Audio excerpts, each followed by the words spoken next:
What makes Bloodsport such a great movie? It's regarded as one of the greatest martial arts movies of all time, on the same level as Enter the Dragon. Bloodsport is Jean-Claude Van Damme's first major starring role. It's definitely one of my favorite movies, but before I get into that, let's go into the background of Bloodsport. A couple years prior, before he got the role Frank Dukes in Bloodsport, there's a movie called No Retreat, No Surrender. Let's just say there's a reason why that doesn't count. It is the first movie where we got a decent display of his moves. Like in this picture, I guess you could say this is one of his first classic splits. As you can see, in this movie, he still does some of the moves that he is known for. Also, here's where he does his first famous iconic helicopter kick. The problem with this movie, though, is that he doesn't really show up until the very end, and he plays like this very cliche 80s Russian bad guy. It was your typical cheesy 80s movie.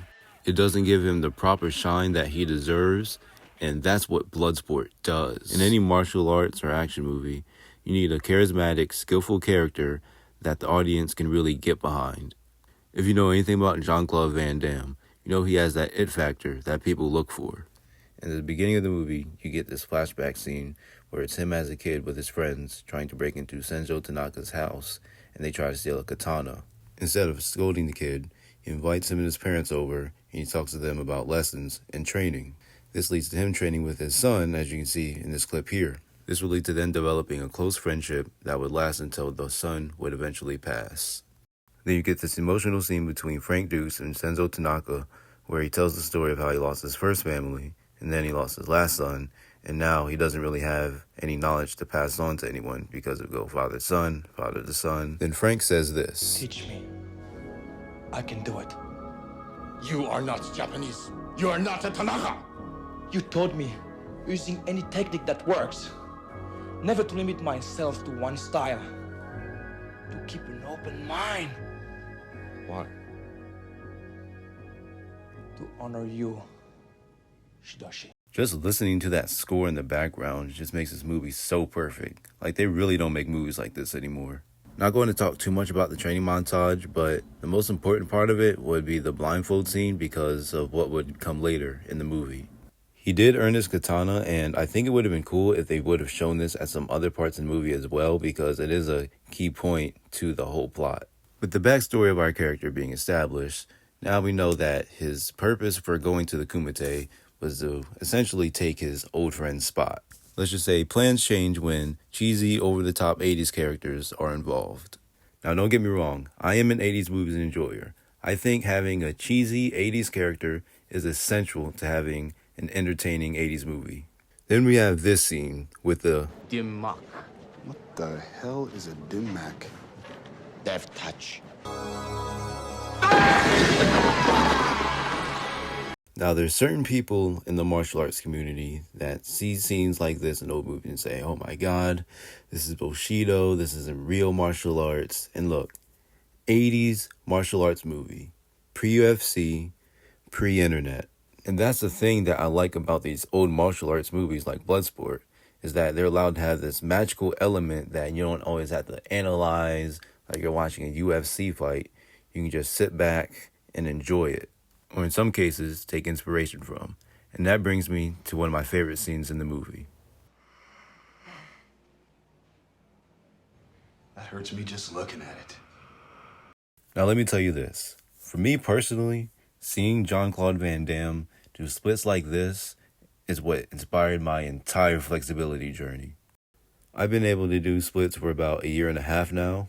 Of course, I'm not going to have the flexibility of Jean-Claude Van Damme this early in my flexibility journey, but I'm way better than I am just a few months ago, and that's all that matters. I do believe that with enough experience, I'll be able to do exactly what he's doing here. Now we reach the middle of the movie.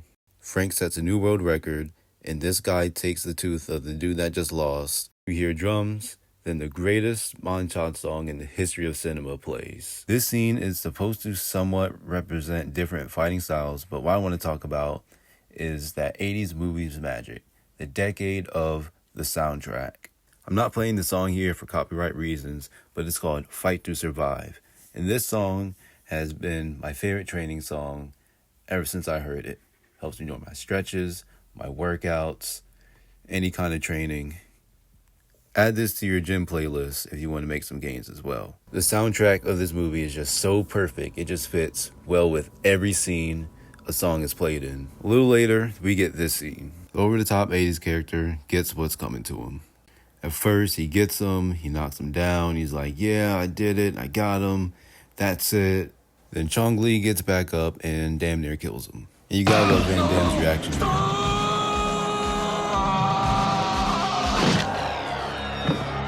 And let's give Bolo Young his flowers too. Earlier I talked about Enter the Dragon, and he was in that movie too. Working with Bruce Lee in Enter the Dragon to working with Jean-Claude Van Damme in Bloodsport is in a way like passing him down the torch as, you're the next martial arts star. Anyways, shortly after his buddy gets beaten by Chong Li, we have this super iconic scene where he's doing the split on the balcony.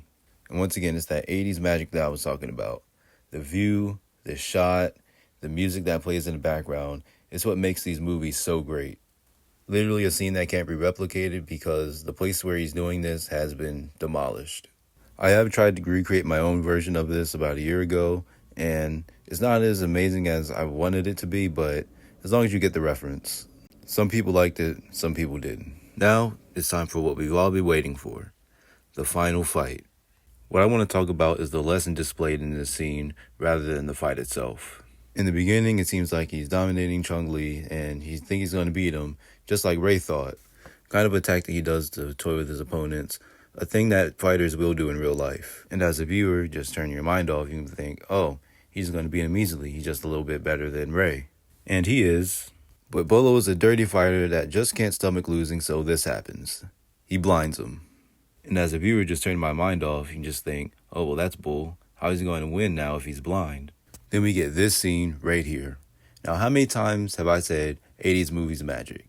Because 80s movies just had something magical about them that you don't really get out of a lot of movies in other decades.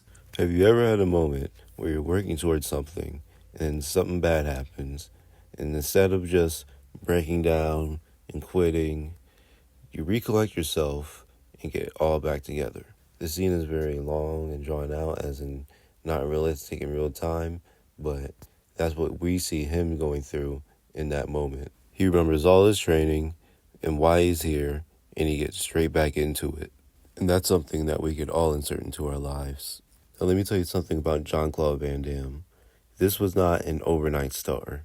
He came over to America in the early 80s, and this didn't come out until 1988, and he could barely speak any English. He came over with his childhood friend that he's been training with, Muhammad Kisi, who also had a role in Bloodsport, will later on play Tung Po and have a smaller role in Lionheart.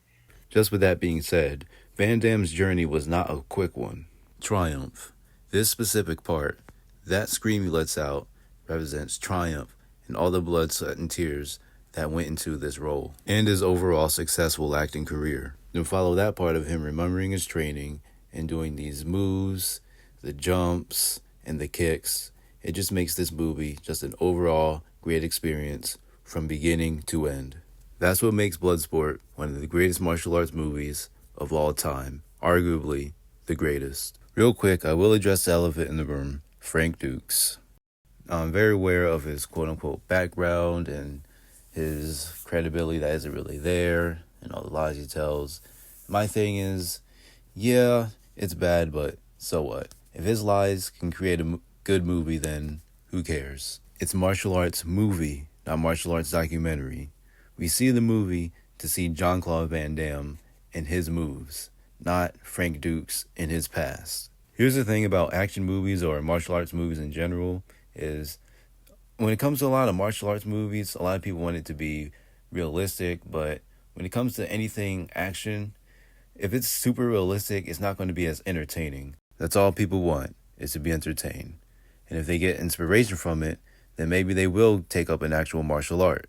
The reason I even have this YouTube channel is because I watched these movies, got inspiration, got into fitness and martial arts, basically everything you see me post on social media. We all like to see badass people do badass things.